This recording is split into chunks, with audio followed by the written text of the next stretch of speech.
On s'est déjà demandé comment un email fait pour traverser le monde en quelques secondes, ou comment on accède à un site web hébergé à l'autre bout de la planète? Eh bien la réponse, elle tient deux mots, le routage IP.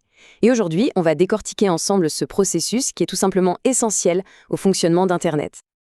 Allez, pour commencer, partons d'un scénario tout simple, mais très courant.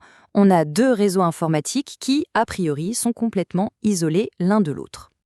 Disons qu'on a un ordinateur sur le réseau A qui va envoyer une info à un serveur qui se trouve sur le réseau B. Le problème, leurs adresses IP appartiennent à des quartiers numériques, si on veut, totalement différents. C'est un peu comme deux îles sans aucun pont pour les relier. Résultat, impossible de communiquer directement. Alors, la grande question c'est comment on fait pour que le message passe quand même? C'est précisément le défi que le routage est là pour résoudre. Et pour bien comprendre la solution, il y a une analogie que je trouve géniale, celle du service postal international. Vous allez voir, c'est très parlant. Pensez-y une seconde. Si on est à Paris et qu'on doit envoyer une lettre, on ne va pas la livrer soi-même, en main propre jusqu'à son destinataire, n'est-ce pas? Surtout si cette lettre doit carrément traverser les frontières pour arriver, disons, à Tunis. Non, bien sûr, on la confie à la poste. Et bien sur Internet, c'est exactement pareil. Le bureau de poste, c'est un appareil spécial qu'on appelle un routeur. Son boulot, c'est de prendre notre lettre numérique, de lire l'adresse et de la faire suivre étape par étape vers sa destination. L'analogie est vraiment parfaite. La lettre, dans notre monde numérique, c'est un paquet de données. L'adresse postale sur l'enveloppe, c'est l'adresse IP de destination. Et le bureau de poste qui lit cette adresse et qui fait le tri, eh bien c'est notre fameux routeur. Bon, maintenant qu'on a les bases, suivons notre petit paquet de données au tout début de son voyage, depuis l'ordinateur qui l'envoie. Avant même d'envoyer quoi que ce soit, l'ordinateur ne se lance pas à l'aveuglette. Non, il suit une sorte de checklist, un processus de décision super logique. La toute première chose que fait l'ordinateur, c'est de regarder l'adresse de destination et de se poser la question: est-ce que cette adresse est dans mon quartier, dans mon réseau local? Ici, la réponse est non. Il comprend donc immédiatement qu'il ne peut pas livrer le paquet lui-même et qu'il doit le confier à son point de sortie officiel. Et ce point de sortie, ça a un nom. C'est la passerelle par défaut. En termes simples, c'est juste l'adresse IP du routeur du réseau local. C'est le premier bureau de poste sur le chemin, celui auquel l'ordinateur va confier son paquet.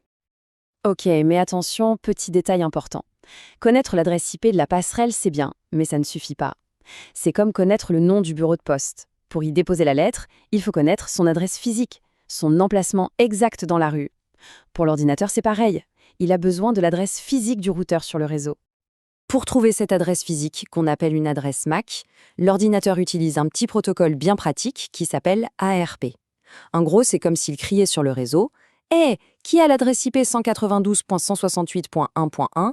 J'ai besoin de ton adresse physique, ton adresse MAC, pour t'envoyer un truc. » Et le routeur répond. Ça y est, notre paquet a bien été remis au routeur local. Maintenant, la balle est dans son camp. C'est à lui de prendre une décision cruciale. Alors, comment il fait son choix? Eh bien, chaque routeur possède une sorte de carte routière interne qu'on appelle une table de routage.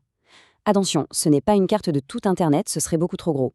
C'est plutôt un guide qui lui dit: pour aller vers tel type de destination, envoie le paquet à ce prochain routeur.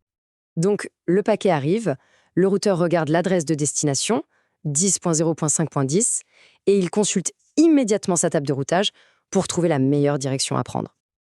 Et là, bingo, il trouve une entrée qui correspond parfaitement au réseau 10.0.5.0. La table lui indique alors le prochain saut, le next hop, comme on dit, c'est-à-dire l'adresse du prochain routeur sur le chemin. Il n'a plus qu'à transférer le paquet et le voyage continue. Et voilà, c'est ça le secret. Ce processus tout simple de recevoir, consulter la table, transférer et répéter des millions de fois par seconde par des milliers et des milliers de routeurs à travers le globe. C'est cette immense chaîne de décision qui tisse la toile d'Internet. Donc, s'il y a vraiment une seule règle d'or à retenir de tout ça, c'est celle-ci. Deux appareils sur des réseaux IP différents ne peuvent jamais, au grand jamais, communiquer directement. Ils auront toujours besoin d'un intermédiaire, d'un postier, bref, d'un routeur.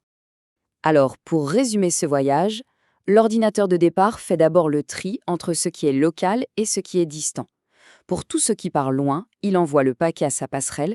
À partir de là, les routeurs prennent le relais, chacun consultant sa propre carte pour guider le paquet un peu plus près de sa destination finale. On a suivi le voyage d'un seul petit paquet, mais ça soulève une question encore plus fascinante. Comment est-ce que des millions de routeurs à travers le monde entier arrivent à coopérer pour construire et surtout maintenir à jour cette carte gigantesque d'Internet, et ce, en temps réel? Ça, c'est une autre histoire et peut-être le sujet d'une prochaine explication.